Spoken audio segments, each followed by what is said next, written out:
I didn't take Patagonia seriously at first, not because sustainability sounded fake, but because I had seen too many brands borrow the language of ethics, like a costume, something they put on when it sold and quietly took off when it didn't.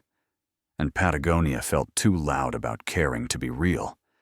That skepticism didn't survive contact with the facts, because Patagonia is not a company that uses sustainability to sell products. It is a company that tolerates selling products in order to fund a worldview that actively questions whether those products should exist at all. And that contradiction is exactly why it worked.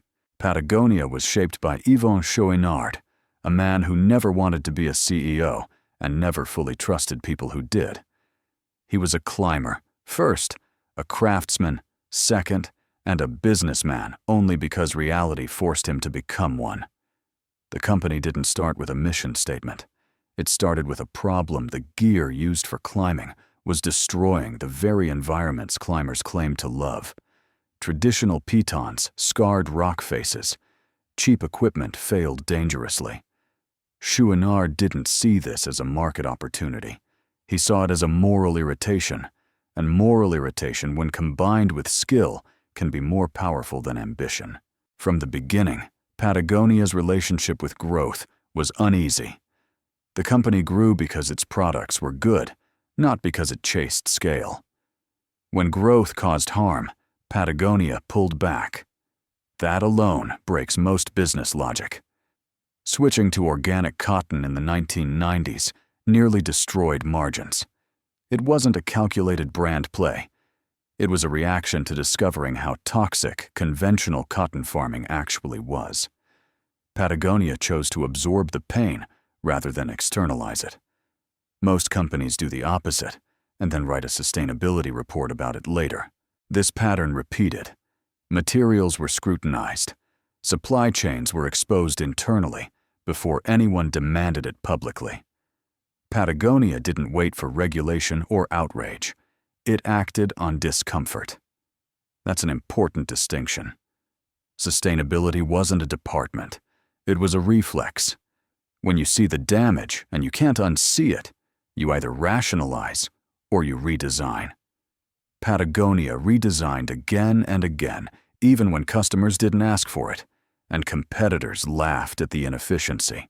The famous "Don't Buy This Jacket" campaign is often misunderstood as clever marketing. It wasn't clever. It was confrontational. Patagonia told customers to stop consuming so much, including Patagonia products. From a traditional business lens, this looks insane. From a long-term trust lens, it's coherent. Patagonia wasn't trying to maximize transactions. It was trying to maximize alignment. The company bet that honesty would create loyalty stronger than persuasion. It was right, but only because the behavior behind the message was real. Repair became as important as sales. Worn wear wasn't content. It was infrastructure. Teaching customers to fix their gear extended product life and reduced revenue velocity. Patagonia accepted that trade-off openly. That decision signals something rare: confidence that value doesn't evaporate just because you don't extract it immediately. Most brands are addicted to turnover. Patagonia trained itself to value longevity instead.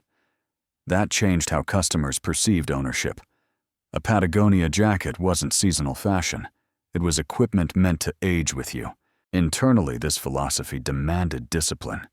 You can't preach restraint and operate recklessly. Patagonia had to align incentives, hiring, and leadership around a slower, more deliberate model. That meant saying no to opportunities that looked profitable but felt wrong. It meant lawsuits, political stances, and public fights that alienated parts of the market. Patagonia accepted that sustainability without conflict is usually just branding. Real positions cost you something. What's often missed is that Patagonia didn't build a sustainable brand by being nice. It built it by being stubborn. Stubborn about materials. Stubborn about transparency. Stubborn about refusing to separate business success from environmental consequence. That stubbornness created a filter. People who resonated leaned in harder. People who didn't were free to leave. Patagonia never tried to be neutral. Neutrality in the face of damage felt dishonest. Over time, this consistency compounded. Customers trusted Patagonia, not because it claimed to be perfect, but because it admitted imperfection loudly and showed its work. Supply chain maps, impact disclosures, failures published alongside progress. This level of transparency is uncomfortable because it invites scrutiny. Patagonia chose scrutiny over skepticism. That choice transformed sustainability from a vague promise into a measurable practice. But this story is not about virtue alone. Patagonia is profitable. That fact matters because it proves a hard truth. Ethics and economics are not opposites, but they require a different time horizon. Patagonia didn't optimize for quarterly wins. It optimized for legitimacy. Legitimacy compounds slower than hype, but it is harder to destroy. When competitors rushed into green marketing decades later, Patagonia didn't need to explain itself. Its history already had. And this is where the story tightens, because building a sustainable brand empire is one thing, but turning sustainability into governance, ownership, and irreversible structure is another entirely. And Patagonia eventually crossed a line that most founders never dare to approach when it decided that values should not just guide the company, but legally constrain it. And that decision changes everything as the sentence continues into the next phase, where sustainability stops being a strategy and becomes a permanent system that cannot be sold, diluted, or reversed. Once it is put in place, where sustainability stopped being a promise and became law. Because when Patagonia transferred ownership of the company into structures designed to permanently protect its mission, it crossed a line most founders talk about, but never actually step over. Yvon Chouinard didn't announce a bold vision for the future. He quietly removed the future from temptation by placing voting control into a trust and directing profits toward fighting the environmental crisis. Patagonia made itself deliberately unattractive to the very forces that usually destroy mission-driven companies: acquisition dilution and short-term greed. This wasn't a stunt. It was an admission that values are fragile unless you design systems that assume future leaders might not share your conscience. This move clarified something uncomfortable. Most companies say sustainability is a core value. Patagonia treated it as a constraint, a boundary that limits what the company can do, who it can sell to, and why it exists. Constraints scare executives because they reduce optionality. Patagonia embraced that fear. It understood that optionality is often just a polite word for compromise waiting to happen. By locking the mission into governance, Patagonia acknowledged a hard truth: culture decays, incentives drift, and only structure endures. What followed was not celebration, but scrutiny. Critics questioned whether this model could scale, whether it insulated Patagonia from accountability, whether it was even capitalism anymore. Patagonia didn't rush to defend itself. It didn't need to. The company had already chosen its audience. It wasn't trying to convert everyone. It was trying to remain coherent. When you define success as coherence instead of growth, criticism becomes noise instead of threat. Operationally, nothing became easier. In fact, it became harder. Every decision now had to pass an even higher bar. New products had to justify their existence. Growth had to prove it didn't amplify harm faster than mitigation could keep up. Political stances had to be backed by real sacrifice, not statements. This is the price of integrity, when it stops being marketing and starts being governance. You don't get applause.